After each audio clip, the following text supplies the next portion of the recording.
Good morning. It's Thursday morning. Derby Jack here. I had many years ago when I was going through Bible college, and I was working at the Union Mission here downtown in Nashville on 8th Avenue. I also remember that I and another minister in my training, he would take me to different churches to see their what they did, different denominations and stuff, to learn a little bit about why denominations are what they are, and why they have so many different tenets, and if they have the same faith, why is the churches usually a little different, different denominations, why do they practice certain things. Now, went to a church where it was an Episcopal Lutheran church, so it was a mixture of just weird, but the minister who wanted to be considered a father was a great, he made his own wine. So they had wine for their sacraments and stuff like that, where, it was so good that he had to water it down for the sacrament, when people come up and, but we had visited his house one day on, I think it was a Saturday, and it was everybody in the church. He was teaching us in his vine, in his yard, in his vineyard. He had a little vineyard in his backyard, and in the side he would grow these grapes. And he was teaching us how to graft, telling us about how he grafts good grapes and bad, and how he takes them out. So basically, it's like the grapevine is like the bloodline of humanity. There are good blood and there is bad blood. Now, the good blood is usually blood that is not infected with sin. Okay? So we're talking about the spiritual implications of sin nature and how it can, get into you and make you dirty. Okay? What he was teaching was that if he had grapes, a vine that was growing, but some of the grapes on that vine were bad, he'd have to cut that certain vine. There's places you cut it properly, and then he'd graft another vine of a good grape so the grapes would grow. So every time a person is born again, that person, his bloodline now, is and spiritually, is that he is now part of the vine, part of God's vineyard. Now there's another vineyard. This vineyard is a vineyard of spoiled grapes. These grapes grow. You might have a good little grape that's here, it looks good, but when you finally try to eat it, it's very sour. So it looks good on the outside, but it's bitter. It's not good for making wine. Very, very special sweet, usually sweet if you're going to a red wine or something like that, a Beaujolais, I remember. You're looking at sweetness, you're looking at freshness. So every time you take the drink of the, it's always fresh. It's always invigorating. Dead grapes that look good, they can be somewhat sweet, but you're not getting the flavor. Why? Because the grapes are bad. The grapes have been intertwined with other bad vines. And the bad vine, basically, anything that was good on that vine is now being saturated with the dirt of the outside, with the sin. So when you look at it, the grapes, and you're looking at the bloodline of a human being, of where you are. Spiritually, understand,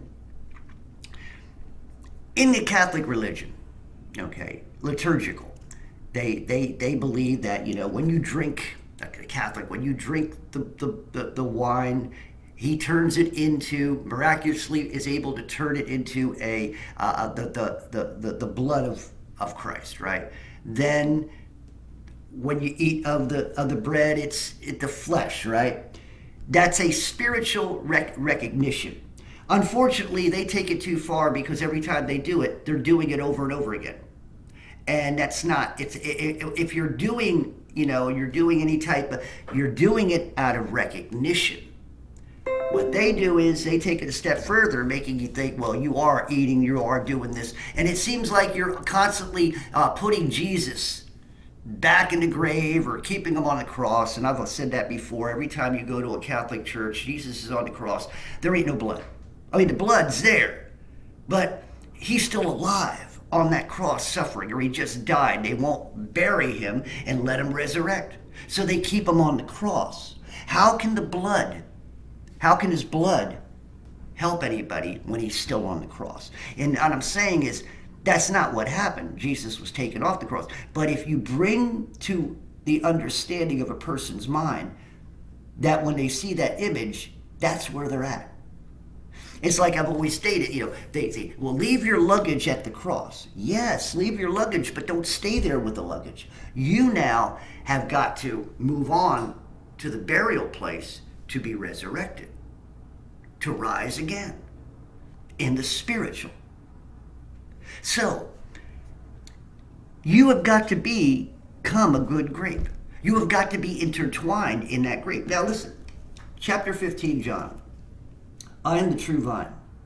I am the Father, and my Father. I am the true vine, and my Father is the husbandman. That's what he was. That minister was a husbandman of the grape. Okay. Husbandman. 2. Every branch in me that beareth not fruit, he taketh away. And every branch that beareth fruit, he purgeth it, that it may bring forth more fruit. Now ye are clean through the word which I have spoken unto you. Abide in me, and I in you, as the branch cannot bear fruit of itself, except it abide in the vine. No more can ye except ye abide in me. So as those who are on the vine of death, the grapevine of satanic worship, the grapevine of bitterness, the grapevine of adulteration, the grapevine of sin altogether. Okay? Some of the grapes look good, but there's bitter. What is inside of them is bitterness. What is inside of them is death, sourness. There's nothing in them except putrid. So those grapes have to be taken. Could you imagine how many will be taken away? How many grapes and vines will be pulled from? This is what this is talking about, the falling away. Listen, I'm going to read this part again. I am the true vine, and my Father is the husbandman. Every branch in me that beareth not fruit, he will take away. He taketh away. So for you all who say you're born again, I'm not talking. So people don't get confused. There are people who are my subscribers who've been with me over and over again. Whenever I fell or fall, they're always with me. Now, when I speak like I do, and sometimes I get kind of arrogant, I'm not speaking to my people. I'm speaking to those who come across, who aren't my subscribers. And when I use terms like human monkey, I'm making a point. And the point is no different than what this is. You're either a superstition. You're either a natural, believe in the science, evolutionary, believe in everything else, what they say, always in the know of the natural. Then you are of another vine. You are of another spirit. Meaning that if you say you're a born again Christian and you have the Spirit, what if the Spirit has to leave you because now the Spirit is in a grape that is on a vine that is now bitter? How does the Spirit stay? How can the Spirit stay? Why would the Spirit want to stay? That's the falling away.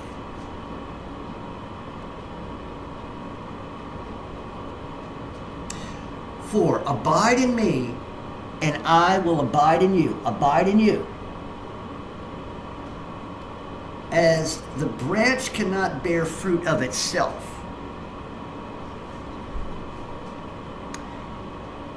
You either got to be of God or you got to be of Satan. Satan also bears fruit on his vine, but his fruit is bad. His fruit looks good, but is sour. His fruit, looks big and juicy, but it's bitter. It's uneatable. It's like going to a lemon, when you put it in your, that's what it's like.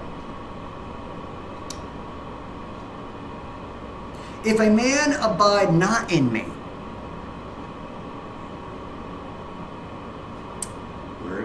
not in me, he is cast forth as a branch and is withered.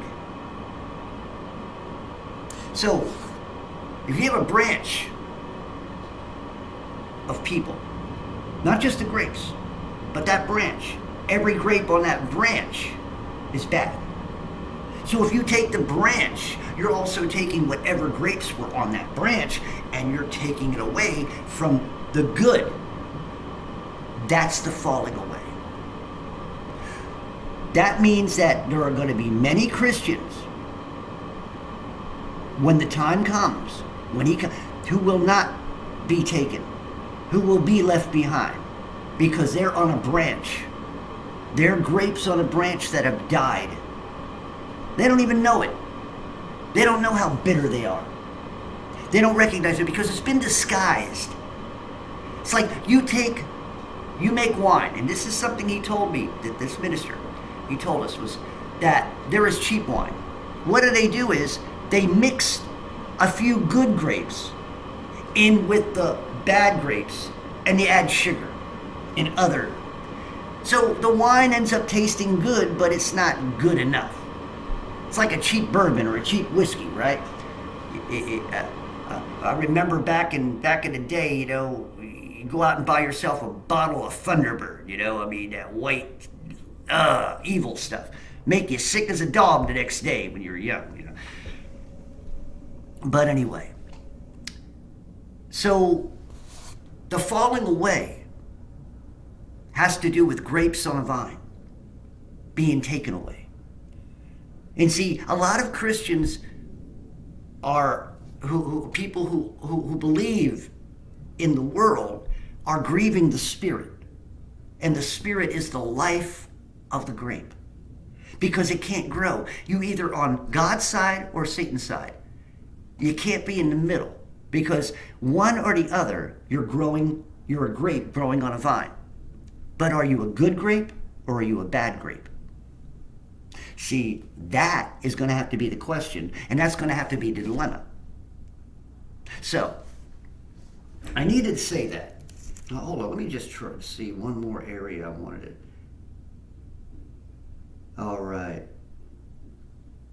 8, herein is my Father, glorified that ye bear much fruit, so much ye be my disciples. Now, bearing fruit. That's your job. He gives us a very important job to speak his word, to spread his word, to be an example of his word. There are some of you out there who do not believe I'm an example, who do not believe that maybe my heart's in the right place. But here's the thing. It's my heart's in the right place, but I am very serious about what I am. I'm very serious about where I'm going. And if I'm going to speak the word, I'm going to be very serious about the word I speak. I'm not going to be the type of minister a lot of you people think needs to be.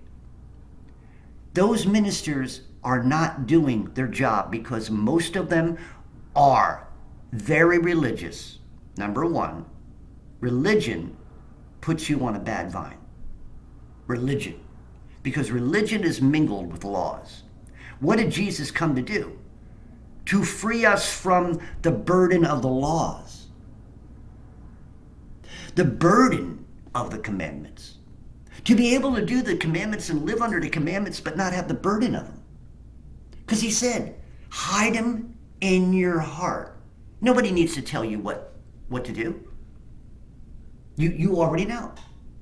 But you got to hide it in your heart. You already know what the Ten Commandments are, right? You would consciously know. There's one thing every religion, every person, not a Christian, but every person is born with. That is intellect, and that is conscience. The one thing, though, conscience can be sneered. Conscience can be dismayed. Conscience can be manipulated. So the person believes certain things, which sear their conscience. And their conscience is not doing the job it's supposed to do by, warning them. Oh, you're going in a bad area. See, my conscience is what?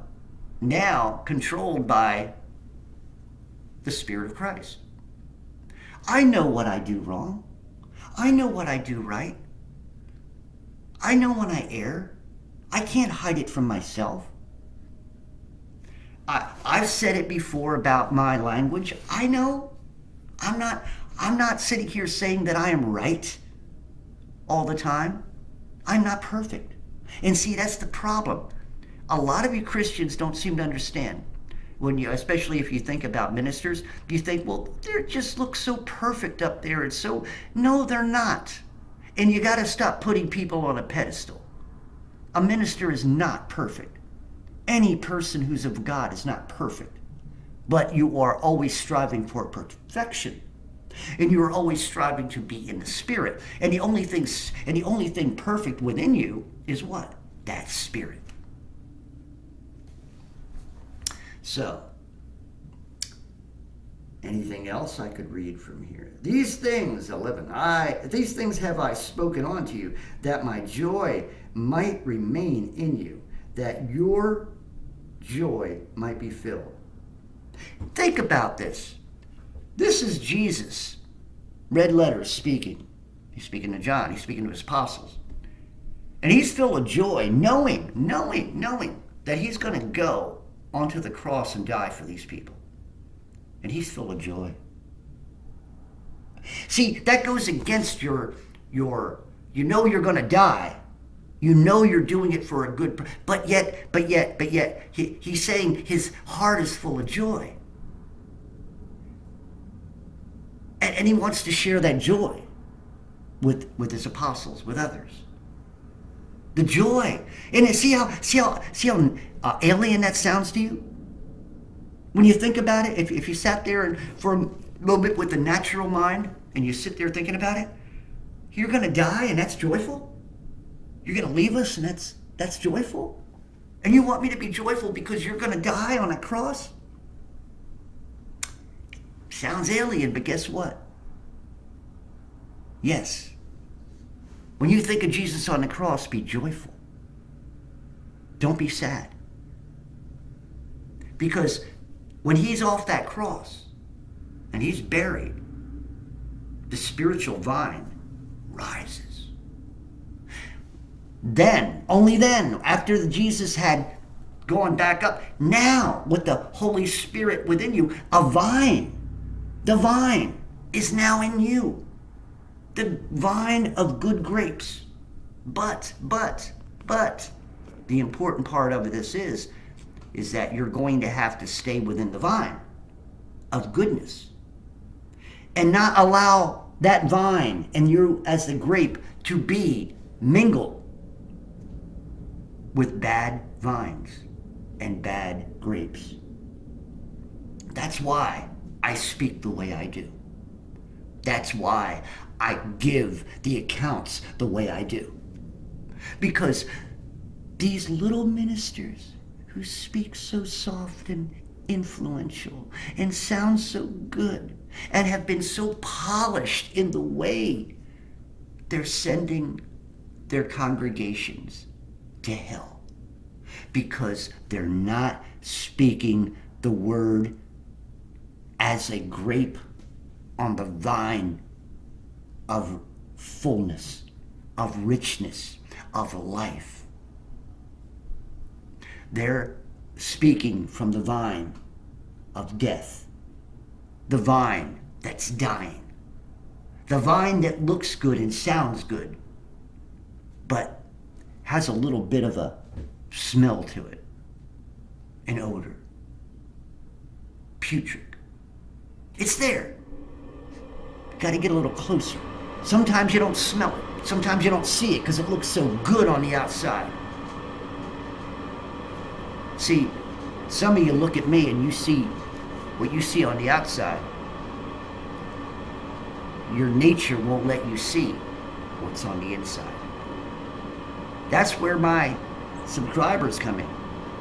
Why they continue to be along following me is because I do not give them words off a bad vine. And here's the thing, I don't look good on the outside. I don't need to look good on the outside because the outside is the lie. It's what's on the inside. Now, if the inside is a good grape, if the inside has a good vintage, the vine, right? You're part of that vine. Then that will show on the outside eventually.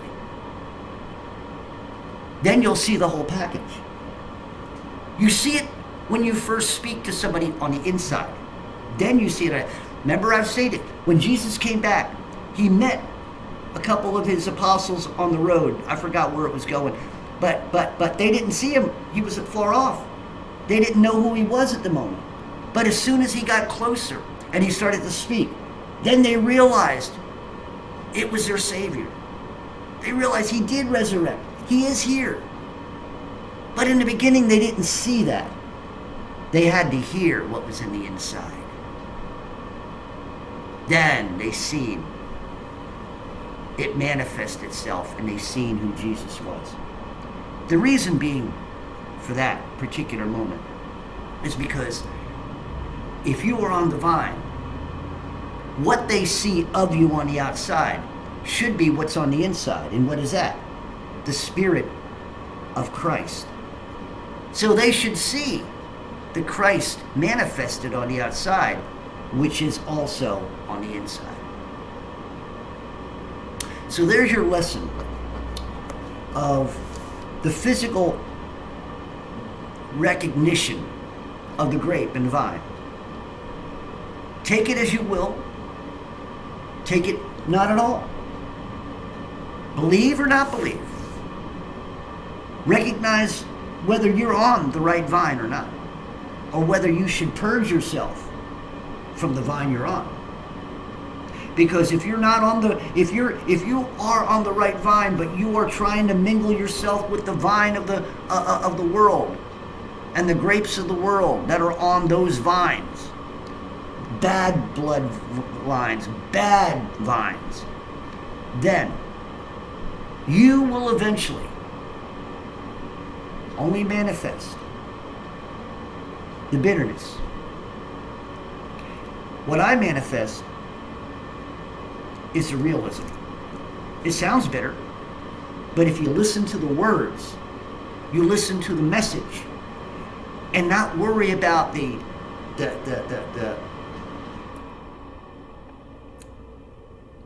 verbal, what you would call abuse. Go past that and listen to the message, because I'm still operating out of a sinful body. Do you see what I'm saying? But what is going to come out of me is a richness of truth. And sometimes truth isn't pretty. Truth can be very ugly. But it always leads to beauty. Because the real truth is everlasting life, everlasting righteousness, everlasting love, and everlasting light. Where there'll be no more darkness, no more bad vines, no more bad grapes. And the heaven will be growing grapes. The heaven will be filled with good grapes from good vines. It can only be. No bad grape from a bad vine will ever enter into the vineyard of heaven. You can take that to the bank. Derby Jack out. See you all on the other side.